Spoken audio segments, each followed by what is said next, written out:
question. How do you find the best climbs of the day? The best climbs of what? Best climbs of the day. So if you know there are 4s out there, how do you find the 4s? Look at who's going up. I mean, I don't know. Unless you're in the very, very front, like you're gonna have people out there marking for you, and But so you're on your own. passing Nobody through. else is there. Wow, it's too broad. It will hit you. Yeah. If you don't find it. It finds you. We're kidding ourselves if we say, oh yeah, I found a thermal. No, you didn't. You were flying along and that thermal hit you. And you just have to accept that. The important thing is exploiting those climbs when you do get them. A sure way of also not getting them is by lingering around in the shit. When you're at 12,000 foot, if you're in half a metre, move on, you know. Because you need to get yourself back in sync with the cycles. And if you can understand cycles, the way thermal cycles work, if you can understand that, get that done, that's the mark. And none of us have done it. No one will do that. So, finding the best thermals out here, you're looking for the dusties, really. You're looking for the dusties going off under the fields. And what's beautiful about here is I've had the best days flying of my life here. In the Ozone Open 3 years ago, the last task, and it was one of those rare days in my life where it was actually a flying speed to fly. The first climb was 3 metres, it dropped down to 2.5 metres, we move on. The second climb was 4 metres, it dropped down to 3.5 metres, done, we move on. It ended up with like an 8-9 metre or something crazy, and it was delicious. Okay, and just the way we were rolling, we were just in cycle, you know. And you can do exactly the same thing, make exactly the same decisions the other day, and you land. You don't hit anything. Okay, that's paragliding. That's the beautiful game. And we just have to accept that, you know. We all of us have bombed out, and we will all bomb out again. Okay, and we just have to accept that. So, but exploiting what you do get to the best that you can do is how you improve and make the most out of the day. Whether it's preparing by looking at the forecast or while you're on glide, what are your tips for finding convergence lines? On a blue day, they find you.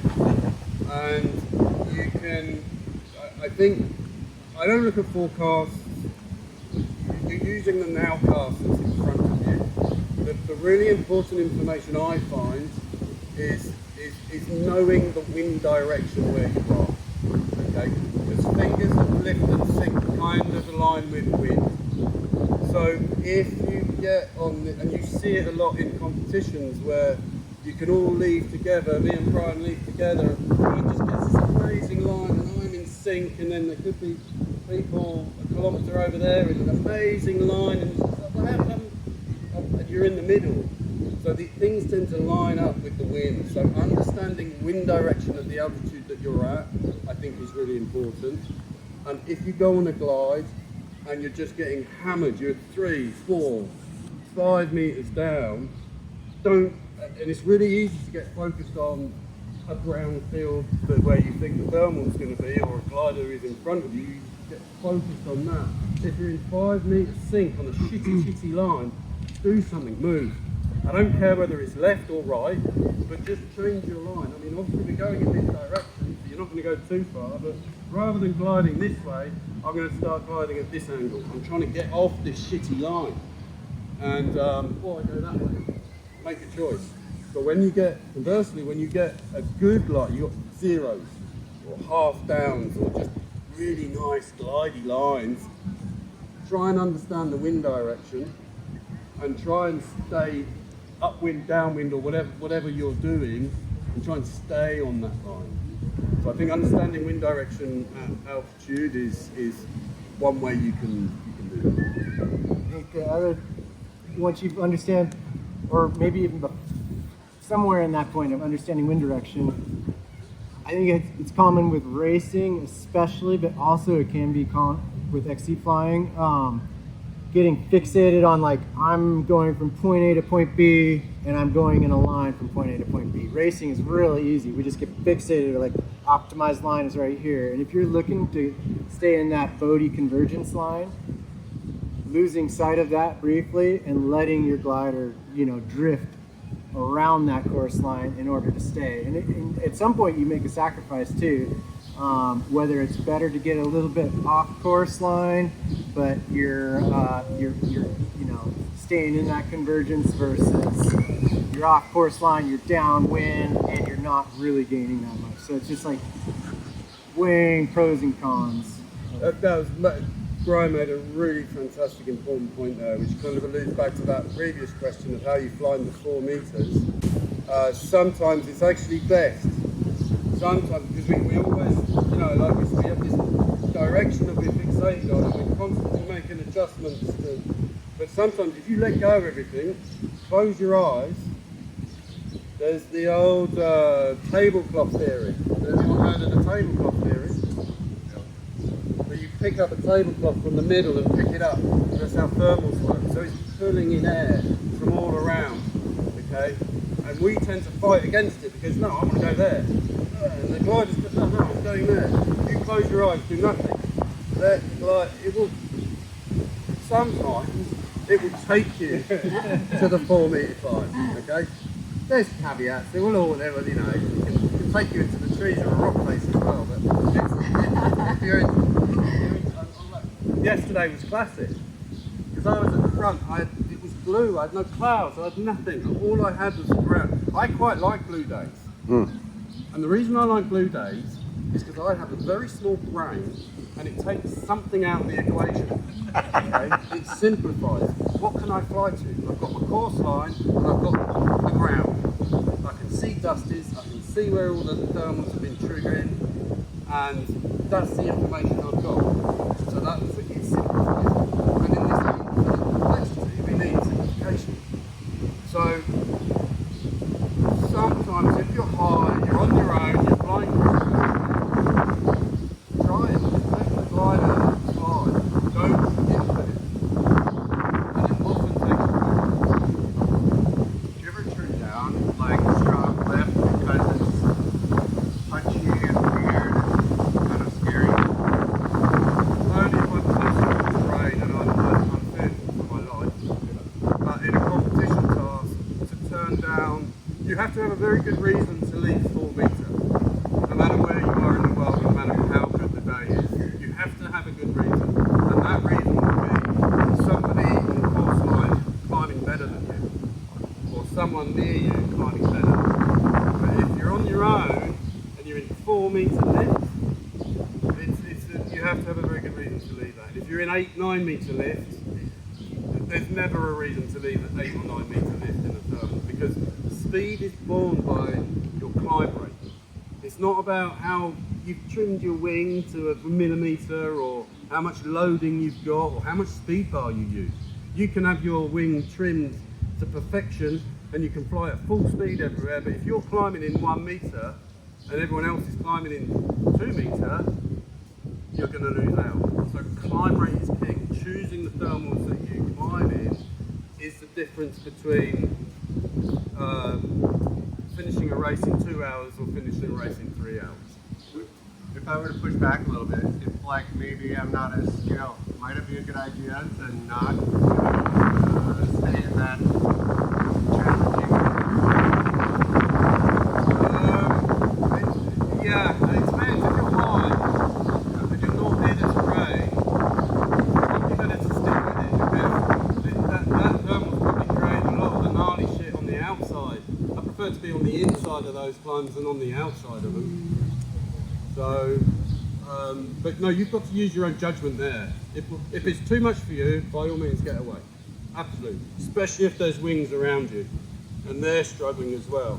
Everyone's focusing on their wings, trying to keep their wing open, and if it all gets too much, by all means fly away. This does bring up like one thing to counter the only caveat to what Russ is saying in terms of like if I'm hitting 4 to 6 meters a second, I'm turning in it, is understanding your final glide. And does everybody here have like a number in your head of what you're comfortable getting to end of speed on your final glide? No. Yeah. That's almost the right answer. I don't know if I do. I have some guidelines in my head. I'm curious to hear what Russ's are. It's a balance between your distance to goal, or your distance to end of speed, let's say, and your height and what the day is and what's in front of you. But like in general, like if you're also your glider a little bit, like this week where we're flying on, sea gliders, it's probably a little different than like next week when everybody's on an Enzo. But I would say typically once I start, I'm like in that last climb before the end of speed, and I'm looking to see like, all right, I'm not leaving till I have a 10-1 at the minimum, typically. And then a lot of the time, as that distance increases, I'm thinking a little bit more like, I don't know, 6-1 or something like that. That said, we all just had this experience 2 days ago. We're 24 kilometers from end of speed, and we're showing, I left with a 12-1, thinking like, I don't know, we'll see, I might need to get another climb. And we all came in dirty high, like not like what we envisioned. But yeah. So, having bombed out and not having wonderful opportunities to be sticking high above the goal. Yeah. So there's that. There are also days here where the convergence has pretty impressive clouds. And there are clouds here that are not very nice once you get on the inside of them. Does it make sense for the aspect of like, you have an 8 or 9 meter per second climb, and you have a dark cloud over top? Because you can be racing against it as much as you want, you're still going up on figures that will walk. Yeah, and herein lies the difficulty of paragliding. And part of the beauty of it is that, we can be gliding at infinite, and it's those sort of times where you can be doing everything you can, and it's just sucking you, and you can be 300 meters one side, and you're just being destroyed with a one-to-one glide in terrible air.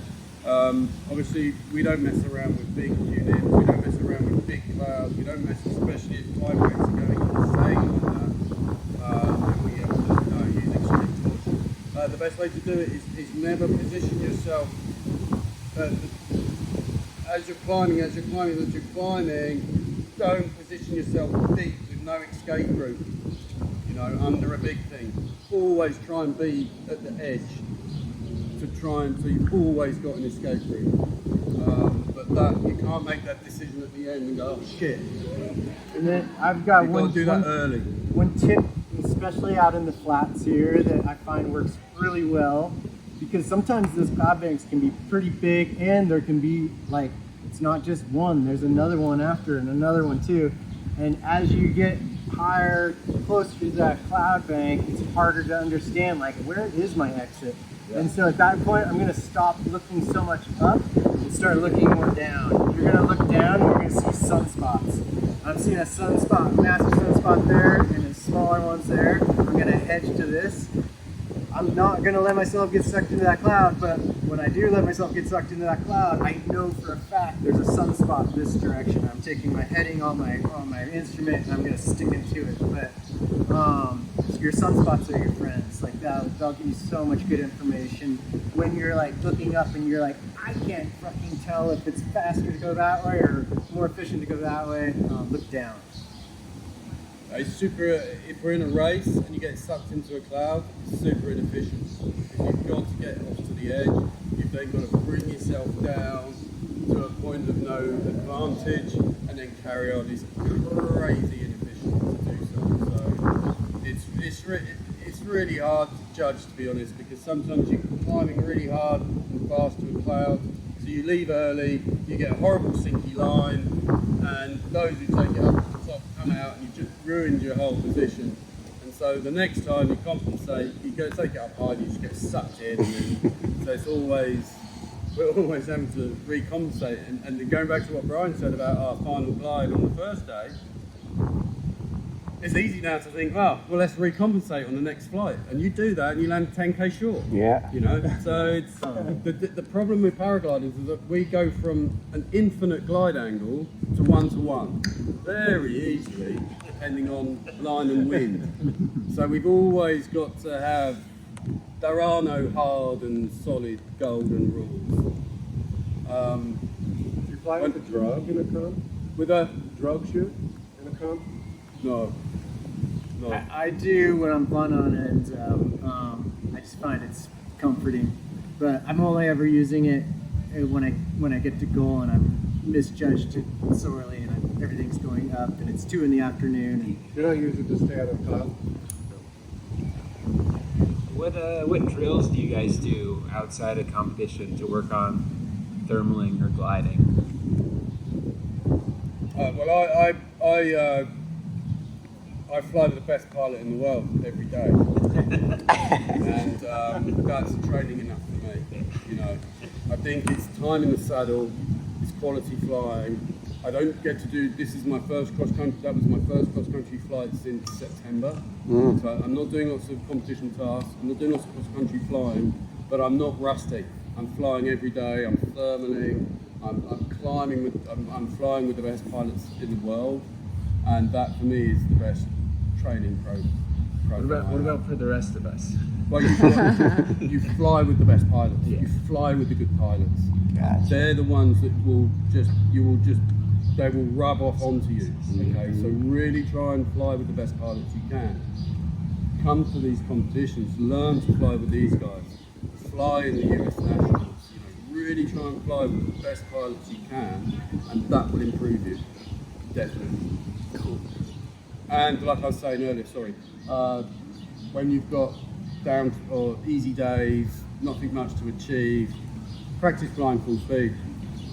And try and make full speed rather than, I'm at full speed. It's just like, okay, I'm at full speed. You know, you've got to make full speed flying, you've got to try and normalise that. That will improve your racing and it will improve your XC performance as well. Okay. How do you disable your gliders and someone? What's your preferred technique? Landing, strong winds. My preferred technique is, depending on the wing, I'll often use what I'll often do, and this takes a bit of practice, and it can go wrong, okay, so it's not always the best technique, but when it works, it's brilliant. Is, let's say, I've landed here, it's super strong, it's maybe I'm moving, struggling with it, I'll take a big step back, and at the time I'll take hold of the one A riser here, I'll take a big step back and then collapse. So I'll completely unload the wing, and that way you can get like a 90% collapse and the wing pops down. I've hurt myself a couple of times. Yeah, my brake. Yeah, and if you can take the big step back and unload the wing and then pull just as the wing falls in front of you slightly, that can be very effective. Sometimes if you've got too much load in the wing, it can smack open. So otherwise I would use rear risers and brakes. Break it down and bring it down on its side. Try and just get it down onto the opposite of the Cobra launch. It's a Cobra landing. I think one other, I'm the same, not the first part that Russ is talking about. I'm rear risers if I can get to them. The other thing I find can be pretty helpful, like once you're down, you're done. But you're getting you're worried about getting drugged or you're getting drugged, is I'm not afraid to start wrapping a little bit around my wrist with my brake lines. Just because I've had it where it wants to catch again, it reinflates. If you just start wrapping, you're gonna just bring it all in, and you're gonna have a mess of lines, but your glider's not going anywhere. Are you comfortable with full speed bar close to the ground if it's a high speed landing? No, you should never be that comfortable flying full speed. You're always on an edge, and the closer you are to the terrain, the more danger you're in. because often with wind comes mechanical turbulence. And mechanical turbulence is our worst enemy, worse than thermic turbulence. Mechanical turbulence doesn't care what wing you're flying, doesn't care about the reflex profile, or the amount of CM positive in your profile, or the amount of brake you have on. If you hit mechanical turbulence on a day like today, caused by trees, buildings, whatever, it's going to take you out whatever. So I'd say in addition to that too, like you're gonna have to let off that speed bar, and when you do, you're gonna get an unexpected boost versus like I'd rather have a consistent like landing backwards and know I'm going backwards and keep that steady than to have this like input that's like oof. Totally. You're essentially, you're essentially stalling the wing with the rear riser in the high wind, right? So that's going to take 2-3 seconds of full on pressure, right? Yeah, but you can normally just Run towards it. Okay, I got you. All right, that's the trick. And, yeah, I got you. Unload it If you're first. fighting it, it's Yeah, worse. yeah. Towards Got you. yeah. Russ, this question for you. You had to talk about two-liners. I'm on a Rush, which is a hybrid 2-3-liner. I noticed when I bought it that I personally have nerve issues with my hands, and I couldn't fly for more than 30 to 40 minutes before my hands had to give out. I ended up sewing in a T-candle to try to make it more like a two-liner. Do you have any tips for? Yeah, I wouldn't do that with those particular risers. When we release the Rush 7, if you don't want to upgrade the Rush 7, upgrade to the risers that we're going to put on Will the that Rush be? 7, Does that work? which has a T handle on the rears, but a way more effective way of putting the bees. Like I alluded to earlier, if you put that T handle, that means you're putting your C risers down, which it does act on the bees as well. It will pull the bees as well, but it pulls C first, then the bees. And so when you pull C, you just weaken the profile. Just creates camber. You just create negative CM in the profile, and you just weaken the profile. Okay. What I encourage people to do with your risers is, you know how you've got that little neoprene loopy thing, where it attaches to the bee, get your little finger in there, so that when you're inputting, you're actually pulling down the bee risers. The C's will follow, but we want to create solidity in the nose, in the front part of the profile. So you're holding your hand more vertically. I'm holding my hand more vertically, and I've got my little finger wedged into the front of that neoprene thing where it attaches to the bees, so that when I input, I'm really concentrating on putting the B riser down rather than just hanging off the back putting the C risers.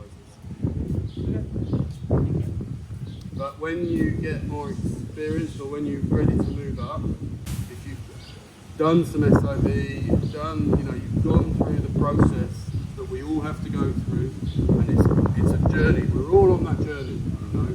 It's a journey with no end, which is what makes this sport so beautiful. But once you've gone through the stages of SOB and you're ready to move up to a little bit more aspect ratio, then I recommend, the Delta lower aspect ratio 2-liners, which are the sweet spot. It's the wing that we should all be flying, really. That would make us all safer if we all flew that, because we've got the perfect combination of the cohesion, the span cohesion, the chord structure of lower aspect ratio with the angle of attack control of a 2-liner, which is the sweet spot. It's the golden spot for parallel, really. Thank you. Speaking about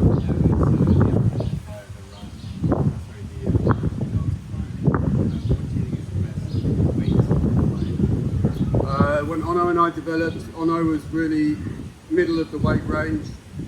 I was slightly heavier than middle of the weight range. We developed all NL. We developed wings on the NL size, and then other sizes are scaled.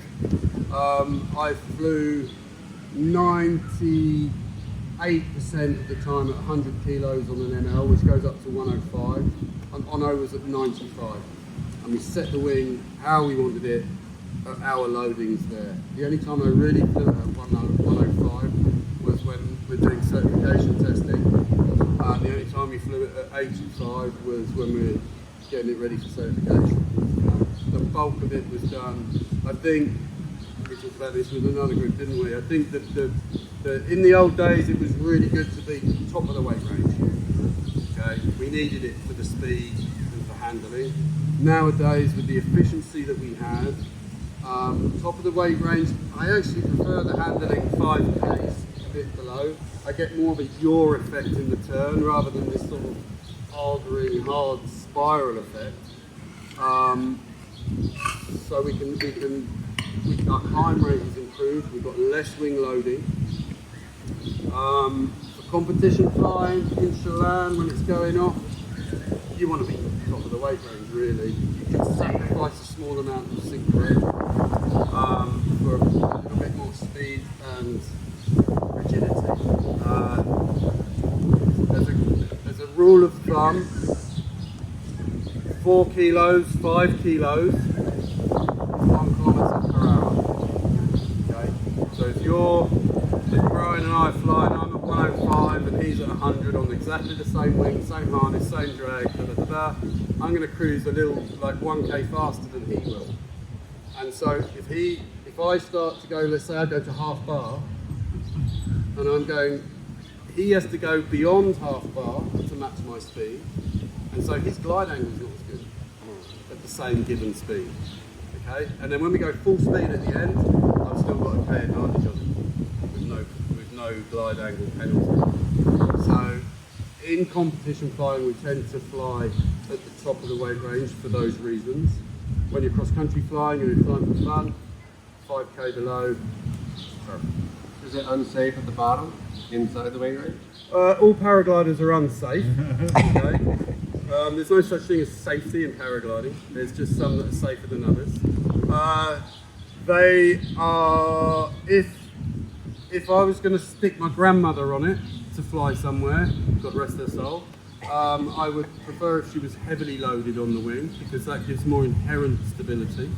So at the bottom of the weight range, you have less inherent stability, but it will still be just as responsive to active pilot inputs, pressure control, pitch control, and it will be less aggressive if you do get collapses. Is that safer? I don't know. Not really. Not really. It's just slightly different. On the optimal course line, if you're facing a headwind, what are you doing? Are you going upwind? I try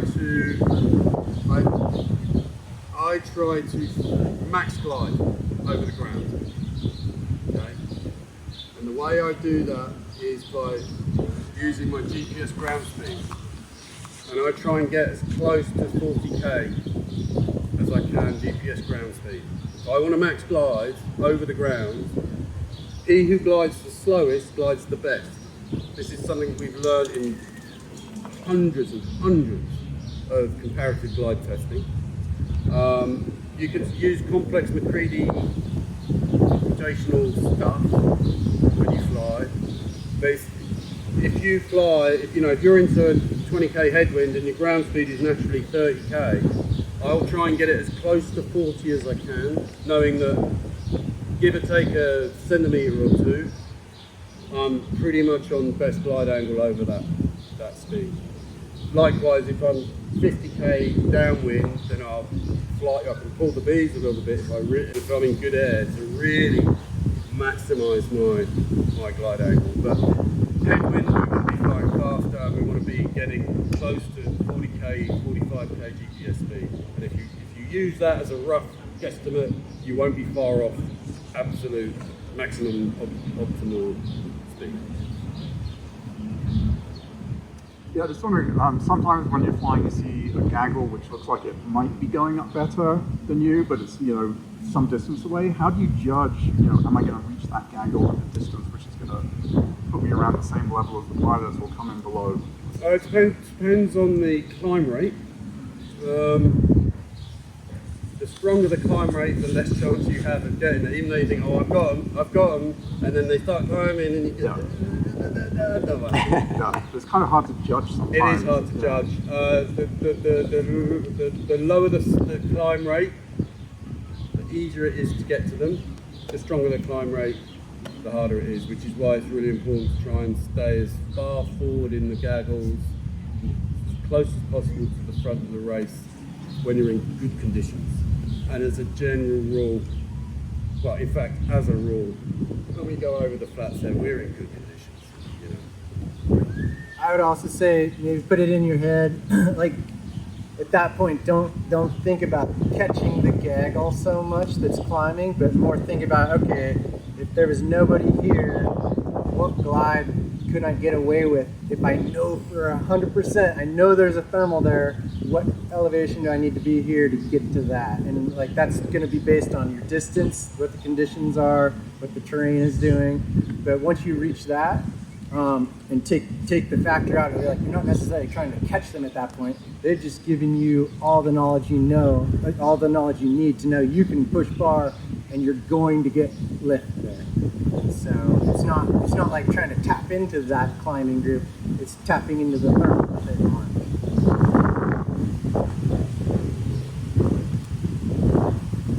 So Nick mentioned that when you're thermaling with a gaggle or select few pilots, and maybe they're 1,000 feet above you and they leave the thermal, he said about half of that estimated value is what he'll climb to and then leave. Would you agree or disagree?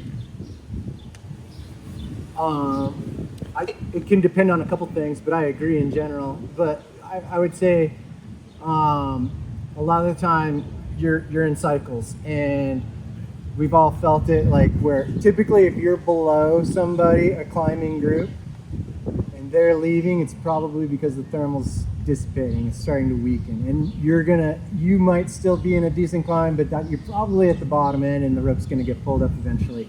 And so I'm inclined to use that information to my advantage and not just like nurse it. I'm gonna go sooner. If you've got height to burn and you're not too concerned about just dirting, I'm gonna be more aggressive and leave sooner, knowing that that group to the left is probably not gonna be flying at full speed, or if they are flying at full speed, they're not gonna just instantly find that next thermal. They're gonna have to hunt for it. Whereas I can be behind at that point and trying to optimize my line to get to them once they get the climb. And so that's where I'm gonna make my gains. As they're hunting, I'm just honing in on them. If that makes sense. So. What's your sequence for getting yourself into a good position before the start cylinder opens? Observation. Sure. Big time, look around you, see where the better climb is. As soon as you see a better climb, move to the better climb. Get into that climb. Because remember, it's all going off. There's thermals popping off at different periods in different areas. And so the strongest bit of lift when you got in there, you might have been in the strongest bit of lift, but you then climb to the top of the thermal and your climb rate reduces. Meanwhile, 500, 600 meters or a kilometer away over there, the next bubble's coming up and the gliders are climbing up here. And you've got to dive into that and use that bit of the course. Okay, sometimes it messes you up and you get there and you've just missed it and you're in the crap underneath it, in which case you've got to open your eyes and move again. Okay, or no, they're coming up from underneath, I'll just wait for them to come up from underneath and I'll take that. But the trick is to never be satisfied with your climb rate. Never be satisfied with your climb rate until you're sitting on top of everyone. And once you're sitting on top of everyone, you're in control, you're dominating, okay? And then you can just sit in the weak at the top of the thermals and then allow people to come up to you, okay? But then once they've done that, you've then just got to keep an eye on everything below you and where the good climb rates are. The first article is a classic because, a load of pilots took off in good time and we got up really nice and high, but they were too late to make that decision to come back over the aerials, where eventually the best climb went and the leaders managed to get an advantageous start. But that was, and that's a classic case of 80 pilots making observational errors. Or even worse than an observational error is seeing it but not applying it, not actually on what you're looking at. And you know, we're riddled with mistakes. The best pilots in the world make mistakes constantly, okay? And most of the mistakes I make are observational. And also, sometimes I don't apply what I know quite so well, you know? Because I make an excuse for myself, you know, or I don't apply. But the majority of the mistakes that we make as a community are observational. The first task to the start is a classic example of that. So I want you to really think back about where you were 15 minutes before the start and what was the reason why you weren't under that cloud with Mitch, okay, to get that really good start at the top. When you saw the people making the start, I want you to analyse that because that was really crucial. There's no excuses why you couldn't have been there, but there was a reason why you weren't there. And if you can understand the reason why you weren't in position that day, that will help you going forward, okay? Yeah, I think like 20 minutes in thermaling and start, we all knew the thermal started over there, it drifted back, but then you would get some good parts of it over launch, and you get lazy, you know, like, and like I never went all the way there, and I knew exactly what was going on, and of course I had a terrible start. So, yeah. Yeah. So you know, we make mistakes, we make them over and over and over again until eventually we go, don't do it, and then you apply. Yeah. Oh, it works out. I'm at the top. Yeah. Off we go. That was easy. A logistics question. For those of us with slightly aging eyes, do you ever fly with readers? And what on your instruments are the things that you like to see the most easily? I'm most certainly in that club.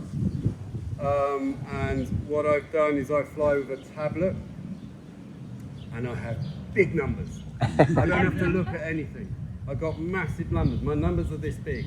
Okay, so I don't have to do anything like that. And the most prominent one I have is, and what I'd really like in a big kind of holographic thing, what I'd like is in my field of vision is distance to turn point. Because, you know, climb rate, that's just like, oh, it's 3 meters, or oh, it's 4 meters. I don't really care. It's me relative to everyone else. Okay, don't need to know my altitude. It's just like, Live? Yeah, that's nice to know, but I don't need it. What I need to know, especially when you're flying full speed, especially if you've got 50 people around you, is, especially if it's an in and out turn point, I need to know distance to my turn point. So I'm looking at my turn point and it says 100 meters, 80 meters. And this is a good thing, is I want you to look at your track logs, okay, on a regular basis, especially in and outies, okay, and look how much time you waste in turn point. Most of us get to the turn point, but ding, it beeps, then we turn and go. If you actually look back and have a look, it's like, oh shit, I went 60 meters inside. Times 2, right? Times 2, 120 meters, okay? You just wasted. What I do when I'm coming up to a turn point, especially in and outies, is I'm looking at 200 meters, okay? And then I see 100, 80, 60, 40, 20, bang, I'm putting my turn in already. The aim is to clip you, as you swing through your GPS, you should have a GPS on a little bit of bungee.